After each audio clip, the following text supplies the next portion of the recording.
Let's get to our guest. He joins us. He is a former Montreal Canadian and former Vancouver Canuck. We did not like him when he played in Vancouver.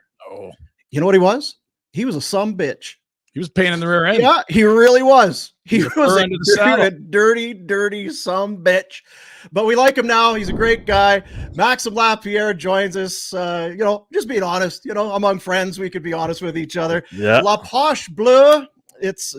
We said you're an entrepreneur, you're a hockey player, you're a podcaster. Is there anything you can't do? Thanks for joining us. Good to see you. Thanks for having me, guys. Great show, by the way. Yeah, I'm just looking for something to do after my career with 3 kids. Got to get out of the house and all. There you go. That's familiar, Rhett? Is that? Yeah, there's that's a what few you got. boxes there. Yeah. Yeah. Get out of the house and do something because you're gonna go crazy if you don't. 100%. So, and we'll get into the hockey stuff, but just to kind of, so La Poche Bleue, you and Guillaume Latendresse kind of, like you say, you're sitting around, kids are driving you crazy. We got to go do something. How did the idea of podcasting, and then you built a company, and like you say, you've got different barbecue sauce and you got all kinds of things going on, and then you sell the company. It's gone very well for you. Yeah, it wasn't planned at all. I mean, during the pandemic, one of those nights, we had nothing to do. We were just FaceTiming, having a bottle of wine and getting a little tipsy. And at one point, Guillaume said, let's just go live and do a podcast. I didn't even know what a podcast was, so we just start calling old teammates, just shooting the shit, having fun, talking about funny stories. And then next thing you know, you wake up the next morning and there's about 1,000 texts about you gotta do it again. And we did another show, and obviously it went fast. Went from 150 people watching to 300 the next night to 5,000 to 10,000, and then we just decided let's get some people that are good with technology and all that, and do a real show. That's it. It wasn't planned at all. Yeah. Well, hey, that's what it comes down to. I think people are. And we've sure seen it. I still think we're very much, because we did a radio show together before we started doing this. It still feels very much like the radio show, but I think people give us something different. Exactly. It's the team we love. It's the team that we cheer for. But let's get a little bit more, something a little bit different. And obviously, you guys kind of filled that. Now, barbecue sauce? There's all kinds of products. Walk us through the catalog. Yeah, we got everything. We got beers, we got vodka, we got gin, we got barbecue sauce. We basically have everything except what don't we have? Anyway, people, the connection, guys, right? It's hockey, beers, food. That's us. I think all 4 of us. Yeah, very good. Well, congrats on all that. I know it's been swinging guys. And going for you guys, and you built something cool there. So we were kind of talking. The Flames have lost. Well, they won the other night, but they've lost 5 of 6. Montreal, they've lost 3 in a row. But Calgary had a really good start to the season, but it's tailed off. It looks like it could be maybe a long winter in both cities. Are the Habs about where you expected them to be, or maybe did you think they'd be a little better than 4-7-1? Honestly, guys, I thought they were going to be way better. First of all, when we signed Patrik Laine, we knew he wasn't on top shape. He had a tough few years, the last 2 years, but we know he's a great player, and we were expecting a lot out of Kirby Dach that was coming back from a 1-year injury. He missed the full season last season. So in my head anyway, I thought we were going to finally have a second line, and Suzuki, Caulfield, Slafkovsky were doing great at the end of the year last year. I thought we had good defensemen with Goulet, the veteran. Madison had the best season of his career last year. Plus, you had Goulet that was coming in, which is not Goulet, but Hutson, sorry. And I just thought we were going to be in the mix, like they said at the beginning of training camp. The management were saying we were going to be in the mix this year, and well, we're far from that so far. And what is not annoying me? What's worrying me right now? It's most of the season, it's about effort, and I think we've been talking a lot in Montreal about culture and changing the culture, and it's okay to be in a rebuild, but so far for me, the major issue is it's all about effort. We don't show up every night, and we don't show up for a lot of time when we do. And that's interesting for St. Louis, right? I was just going to say the same thing. It feels like the one thing that Marty St. Louis would have is accountability, and if you're not working, you're not playing. So kind of surprising to hear that with St. Louis in charge. 100%, but the issue is we don't have depth, right? We don't have anybody to replace anyone or to scare anyone. That's why I was talking about Patrik Laine at the beginning. Like, if a guy on the top line doesn't work, you have an easy replacement. Now we have nobody. Like tonight, we have Jake Evans as a center of the second line. That's an issue because you cannot send a message. It's pretty tough. We did last year sending Armia in the minors a little bit, but at the end of the day, you need players to be able to have success in the NHL. And I feel like you guys could tell me way more because you watch all the Flames games, but I feel like both teams are at the same place right now. They don't even know who they are as an organization, and that's a big issue. Yeah, I would say the Flames just sort of, in reality, only started to tear it down when, last spring you see Tanev, Lindholm, Hanifin all move. That's really the beginning of the rebuild in earnest, where, the club you follow is a few years into this. Everyone doesn't want to be Buffalo, and everyone wants to turn it around really quickly. Yeah. Where are you at on the worried about the rebuild working or not sort of scale? I personally think we took a step back this year. We were year 3, I think, for us. So I thought we were at least going to show like a challenge for other teams coming in town, and that's not the case. Like we've lost, I think, out of the last 5 games, we lost 7-2, 6-1, 8-2. Like we're getting destroyed in some of those games, and that's not normal. Like at the end of the day, we have more skills than that. Even if we have injuries right now, we have good young people in this organization, but you cannot just decide whenever you're finishing your check or whenever you're blocking a shot, or back check is not optional. And I'm seeing a lot of that in our game, and the defensive zone is tough, guys. Like I'm telling you, you're gonna see it tonight. Like we have periods of times where we're running after a guy for 3 minutes in our zone. Like guys cannot even change because they're playing they call it a hybrid man-on-man, so they're trying to play man-on-man and swarm the puck in the corner whenever the puck stops, but it never stops. So basically, it's long, guys. I'm telling you. We were just talking about this yesterday. Frank Seravalli had showed a clip from Buffalo where they're just kind of running around, just basic positions. And Rhett, you played D. It's funny because Rhett's also got kids who are playing hockey, so just being in that scope of teaching kids how to play positional hockey, it's very much in the front of all of our minds. But you're not a finished product when you make the NHL. They're still so young, and they still need so much coaching. Is it worse now? Is there more on coaches' plates that they can't do almost the fundamental work, or what do you see? Because a lot of it does seem to come down to effort and just positioning and basic strategy sometimes. 100%. And for me, like, it's easy to point out the coach. It's all about the players. I honestly think that whatever system you bring within a team, like it's just about respecting the plan. It's going to work. Like, and it's, for me, being a good player defensively, it's a decision. Everyone can be good defensively. It's just about, are you going to pay the price? Are you going to be focused enough to be right in the right position? Like, it for me, if a guy needs to be in the middle and he's not there, it's a little bit being lazy, because it's I call it mental laziness. Like you just don't want to do it. Like it's funny sometimes you watch players, they have no legs, they cannot skate back for the back check, but as soon as they got the puck, they look like the fastest player on the ice. Explain that to me. Like, I'm sorry, but that's a cheater, like that's what we have right now. And it's easy to work once in a while and show people, show the fans, show the media that, you know what, he's not that bad. But we, like, guys that play the game, we know who's cheating. Like, and I think that's the main thing here. We need to stop kidding ourselves as an organization. It's time to move forward and not tolerate these guys. Like, we have veterans that they show up whenever they want. For me, if I were the GM or the coach, you need to get rid of these guys. Doesn't matter if it's the stands and the minors. Just, you don't want these guys like growing, like being around your young kids that are going to be the future of the organization. We were talking about Lane Hutson. I think maybe you were kind of already in there listening. It's 23 minutes a night. This is a young guy, and he's got skill to burn.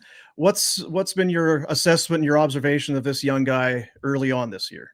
Just super impressive. Every time there's a star player coming in the NHL, you see something new, or you talk, let's say, about McDavid.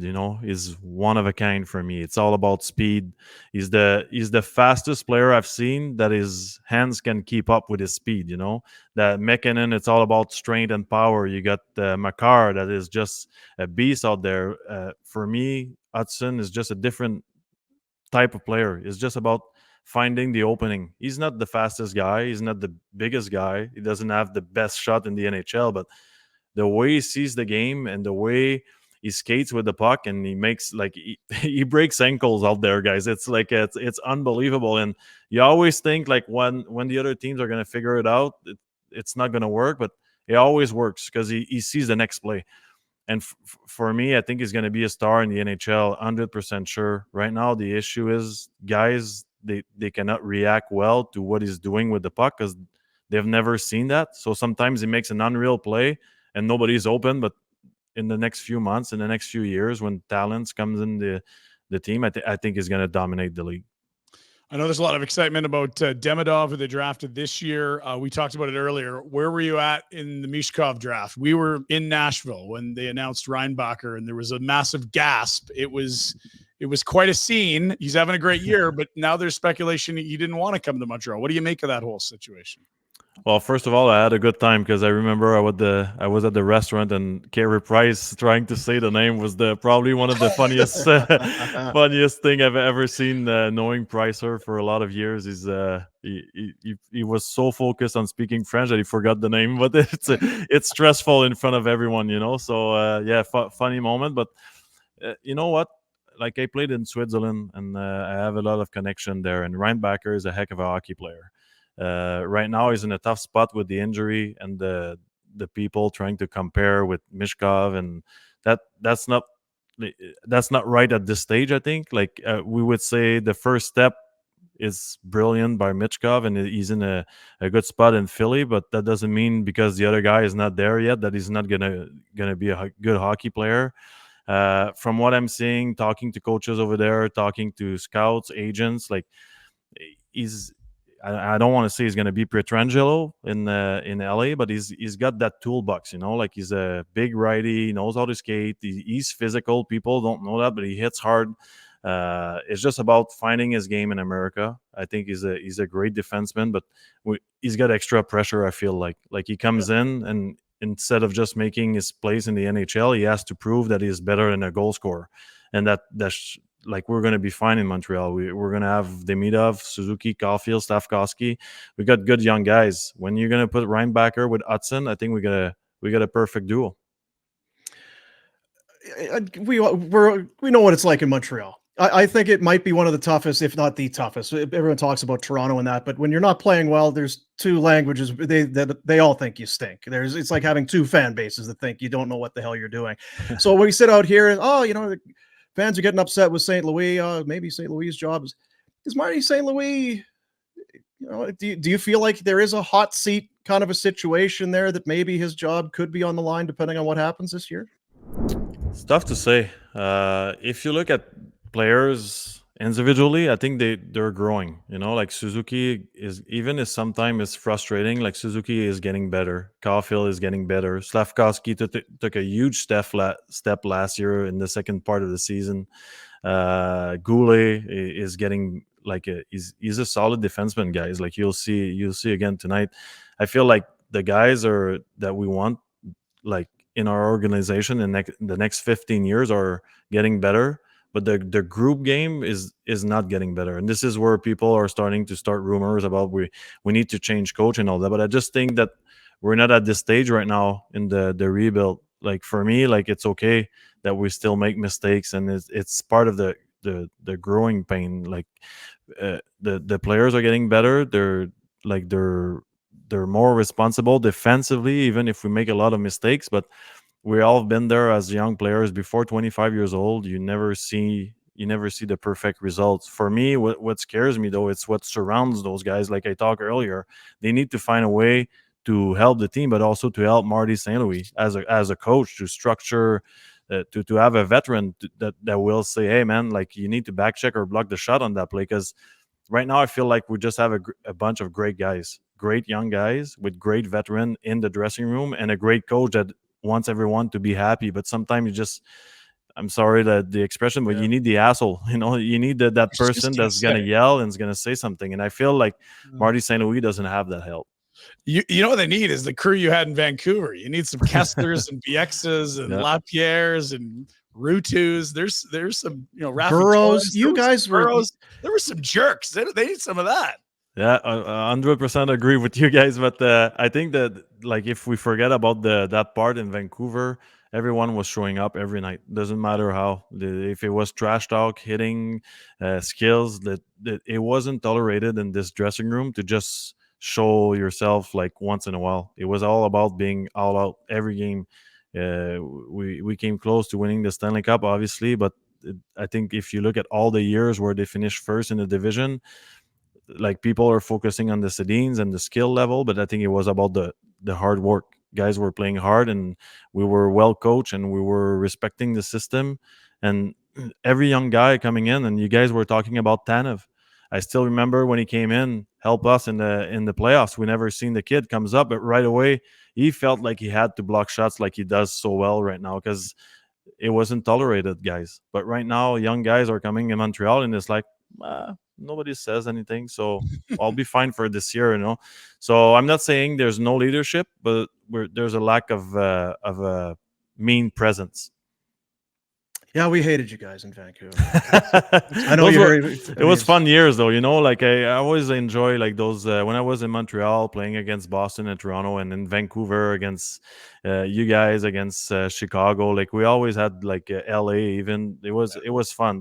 This is why we do this, right? Like, if teams like each other, there's an issue for me. Yeah, that's true. And the Flames went out and they added Ryan Lomberg because they kind of felt like we need a few more. We need some assholes in here. We got some nice guys. It's time to turn it a little bit. We'll let you get out of here. I just was curious. You're a Montreal guy. And you get drafted by the Canadians, and then you play for the Canadians. Was this the dream story? Max, did you live every kid's that grew up in Montreal dream, or was it maybe a little more difficult or not quite as great as you'd hoped? Looking back, 100%, that was a dream.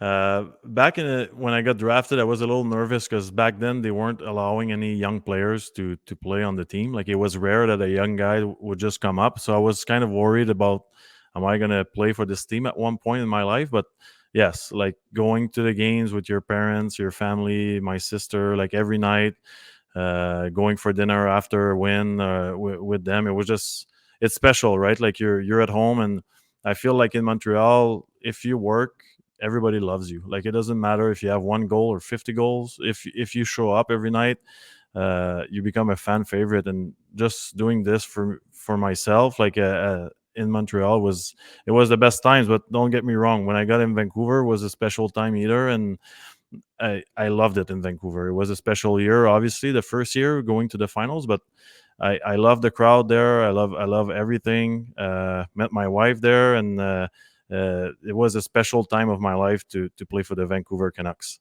Your favorite team. Our favorite team, yeah. There was definitely no Max Lapierre fan club in Calgary, but that is a badge of honor for you. Like you say, if we don't hate you, you're doing something wrong. Appreciate you, man. Again, congrats on all the success that you're having out there. We'll get you. You'll send us that recipe for the barbecue sauce and the vodka. Yes, you'll send that down the line, and we'll get her going. Good idea. Keep it going, guys. Great show. You too. Appreciate you. There you Thanks, go. Max Lapierre. He and Guillaume Latendresse, La Poche Bleue. They have a number of different. Good on those guys. Doing great. That's what it is. You sit around, bullshit for a little bit. You know what we should do? We should do it again. And then you do it again. Can we monetize this bullshitting we're doing? Really? Yeah. Yeah, they've done a good job of the monetization for sure. Hey guys, thanks for watching. Be sure to check out more of our content right here on the Flames Nation YouTube page. We had a bunch of great long form interviews. You can check out some videos we've done as well outside of the studio. And of course, if you want more writing or merchandise stuff, flamesnation.ca or nationgear.ca. Appreciate you watching.